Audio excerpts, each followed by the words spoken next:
Hello everyone, आप सभी को करवा चौथ की हार्दिक शुभकामनाएं। दोस्तों, आज की इस वीडियो में हम करवा चौथ की संपूर्ण विधि जानेंगे कि किस प्रकार से हमें करवा चौथ का पूजन करना चाहिए। इसका जो पूजन होता है मेनली शाम के समय किया जाता है। सुबह के समय सिर्फ संकल्प लिया जाता है, सिंपल साधारण पूजन किया जाता है। शाम के समय प्रदोष काल में इसका विशेष पूजन किया जाता है। लेडीज़ इसे ग्रुप में भी करती हैं, आप इस तरीके से अकेले भी इस पूजन को कर सकते हैं। तो देखिए, एक चौकी बिछा लें, उसके ऊपर लाल पीला वस्त्र बिछा लें। ये जो चौकी है इस तरीके से बिछाएं कि पूजा करते समय आपका मुख पूर्व, उत्तर पूर्व या उत्तर दिशा की ओर होना चाहिए। इसके बाद में आप एक फ़ोटो लगा लें करवा चौथ माई की, नहीं तो आप कैलेंडर भी लगा सकते हैं। और उसके बाद में देखिए, हमें कलश की स्थापना करनी होती है। अष्टदल कमल बना लें इस तरीके से। देखिए, अगर आप कलश की स्थापना नहीं करना चाहते हैं तो बिना कलश की स्थापना करे भी ये पूजन किया जा सकता है। दोस्तों, कलश स्थापना की कई वीडियोस मैंने पहले से डाली हुई हैं, आप वहाँ से भी देख सकते हैं। कलश के अंदर आप जल भर लें, गंगा जल डाल लें। उसके अंदर आप लौंग, इलायची, सिक्का, सुपारी, हल्दी की गांठ, दूर्वा, अक्षत आदि डाल करके और इस तरीके से देखिए पंच पल्लव आप लगा लें। अशोक के पत्ते भी आप यहाँ पर लगा सकते हैं। और इसके बाद में देखिए, हम एक पात्र रखेंगे, उसके ऊपर हम इस तरीके से चावल भर देते हैं या फिर गेहूँ भी आप भर सकते हैं। यहाँ पर पूजा में आप जहाँ पर मैं चावल यूज़ कर रही हूँ वहाँ पर आप गेहूँ भी यूज़ कर सकते हैं। और उसके बाद में देखिए, हम एक बड़ा सा दीपक बना करके देसी घी का या फिर तिल के तेल का उस पर रख देंगे। तो ये हमारा दीप कलश तैयार हो गया है। और इसके बाद में हम करवे भरते हैं। करवे भरने के लिए देखिए, आप इस तरीके से तरह तरह के ड्राई फ्रूट ले सकते हैं, कोई फल ले सकते हैं, मिठाई ले सकते हैं, यहाँ पर अनाज भी ले सकते हैं। और उसको भरने के बाद में उसके ऊपर भी हम इस तरीके से चावल डाल देंगे। आप यहाँ पर मिठाई, लड्डू आदि भी रख सकते हैं और इसके ऊपर आप कुछ दक्षिणा भी यहाँ पर रख सकते हैं। तो ये हमारा एक करवा भर गया।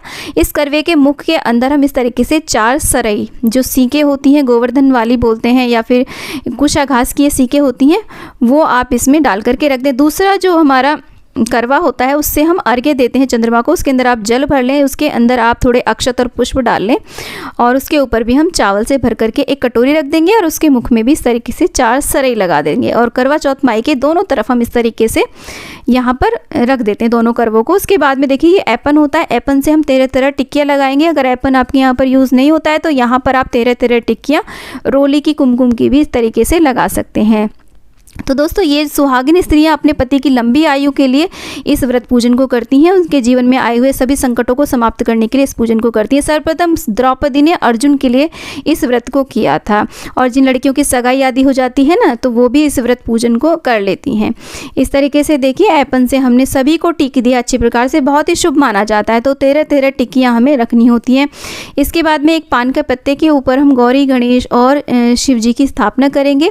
जो हम करवा चौथ माई की फ़ोटो लेते हैं उनमें ये तीनों स्थापित होते हैं। अगर आप इनकी अलग से स्थापना नहीं करना चाहते हैं तो आप वहीं पर इन्हें पूज सकते हैं, वहीं पर इनका पूजन कर सकते हैं। परंतु मैं पूरे विधि विधान से इन्हें स्नान कराऊंगी पंचामृत से, इसलिए मैं इनकी स्थापना अलग से कर रही हूँ। तो इसके बाद में हम चंद्रदेव को इस तरीके से देखिए चंद्रदेव बना लेते हैं। तो चौथ का चांद जिस प्रकार से होता है थोड़ा सा उस शेप में हम सफ़ेद चावलों से चंद्रदेव बना लेंगे। और जो हम चंद्रदेव को अर्घ्य देते समय चलनी से देखते हैं ना, तो वो चलनी भी हम इस तरीके से पूजा में रख लेते हैं। तो इस तरीके से देखिए, हमने चंद्रदेव बना ली हैं। अब हम पूजन करते हैं। पूजन करने से पहले आप 16 श्रृंगार कर लें अच्छी प्रकार से, और अपनी हो सके तो शादी का जोड़ा पहन लें, और कम से कम चुनरी तो शादी की अवश्य रूप से पहने। तो जल का छींटा दे करके इस तरीके से सारे में आप शुद्धिकरण कर लें। और इसके बाद में आप 3 बार आचमन करें, चौथी बार आप हाथ धुल करके पूरी तरीके से शुद्ध हो जाएं। और इसके बाद में हम देखिए, सर्वप्रथम हम अग्निदेव का आवाहन करेंगे। हम अपने दीप को जो हमने कलश के ऊपर रखा है उनको हम प्रज्वलित कर देंगे। तो दोस्तों, ये जो पूरी विधि है ये थोड़ी विस्तृत विधि है। वास्तव में पूजन इसी प्रकार से करना चाहिए। ये जो पूजन होता है गौरी, गणेश और भोलेनाथ का पूजन होता है विशेष रूप से। करवा चौथ जो होती है एक तिथि होती है जिसकी हम पूजा करते हैं माई के रूप में।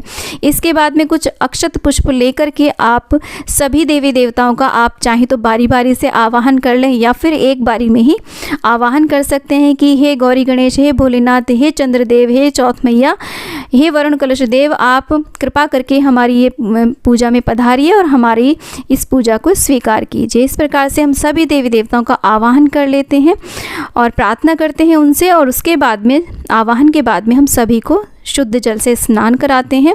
शुद्ध जल से स्नान कराने के बाद में हम पंचामृत से स्नान कराएंगे। और पंचामृत से स्नान कराने के बाद में हम शुद्धोदक स्नान कराते हैं फिर से। तो देखिए गणेश जी को, शिवलिंग को और माता पार्वती को और चंद्रदेव को, सभी को हम स्नान करा देंगे। अगर आप फोटो में ये स्नान करा रहे हैं तो आप सांकेतिक स्नान करा सकते हैं। दोस्तों शिवलिंग को, शिवजी भगवान को अभिषेक अत्यधिक प्रिय होता है, इसलिए आज के दिन हो सके तो आप शिवलिंग का अभिषेक अवश्य रूप से करें, क्योंकि ये विशेष रूप से पूजन जो होता है गौरी गणेश और शिवजी भगवान का ही होता है। और जैसा मैंने आपको बताया कि चौथ माई जो है वो एक तिथि है, हम तिथि की पूजा करते हैं। इसके बाद में देखिए पंचामृत से स्नान कराने के बाद में हम शुद्धोदक स्नान करा देंगे सभी देवी देवताओं को। इस प्रकार से स्नान कराने के बाद में हम वस्त्र रूपी कलावा अर्पित करेंगे सभी को, माता को चुनरी अर्पित करेंगे और इस तरीके से हम जनेऊ अर्पित कर देंगे गणेश जी को, भोलेनाथ को और चंद्रदेव को, वर्ण कलश देव को। इस तरीके से देखिए माता को हम इस प्रकार से हम कलावा अर्पित कर देंगे। इसके बाद में हम तिलक करेंगे गणेश जी को, भोलेनाथ को हम सिर्फ सफ़ेद चंदन का तिलक लगाएंगे। जिस भी देवी देवता की जो भी प्रिय सामग्री होती है हमें वही उन्हें अर्पित करनी चाहिए। तो इस तरीके से हमें पूरे विधि विधान से पूजन करना होता है। चौथ माई का भी हम तिलक कर देंगे। चौथ माई की जो फोटो में जितने भी दिए हुए होते हैं सभी देवी देवता, सभी का हम पूजन करते हैं। इसके बाद में हम सभी को अक्षत अर्पित कर देंगे। इसके बाद में हम सभी देवी देवताओं को पुष्प अर्पित करेंगे। जो भी आपके पास पुष्प उपलब्ध हो जाते हैं वो आप अर्पित करें।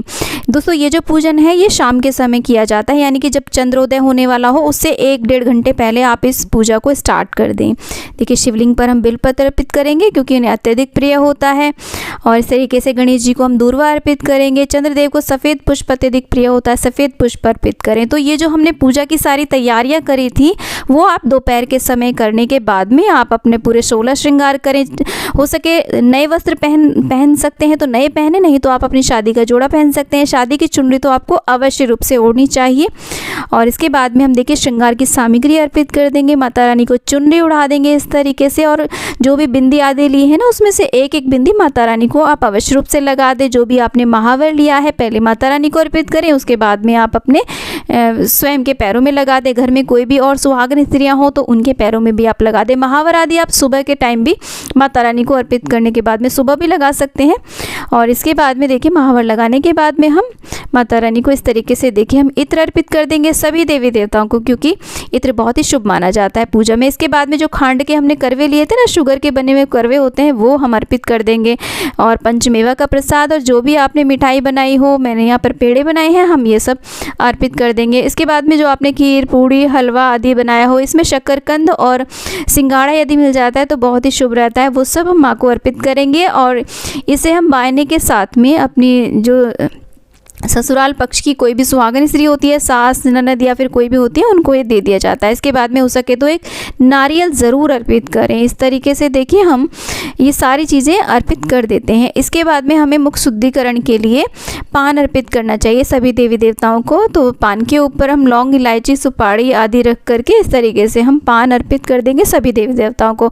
और जो भी हमें बायना निकालने की जो सामग्री है ना, साड़ी, ब्लाउज, श्रृंगार का सामान, वो भी हम माता रानी को दिखा के साइड में रख देंगे। हाथ में कुछ हम देखिए 13 दाने कहीं पर गेहूं के या चावल के लेकर के और पुष्प और दूर्वा लेकर के हम कहानी पढ़ेंगे या फिर सुनेंगे करवा चौथ माई की। और कहानी पढ़ने सुनने के बाद में आप इस तरीके से अपने पल्लू में इनको हम बांध लेंगे, क्योंकि बाद में रात्रि में जब चंद्रोदय होगा तो खोल करके इन्हीं से अर्घ्य दिया जाएगा चंद्रदेव को। इसके बाद में हम देखिए सभी देवी देवताओं को जितनी भी यथासंभव हो सके उतनी हम दक्षिणा अर्पित करेंगे, क्योंकि दक्षिणा अर्पित करने से हमारी पूजा संपूर्ण हो जाती है, कोई भी कमी नहीं रहती है उसमें।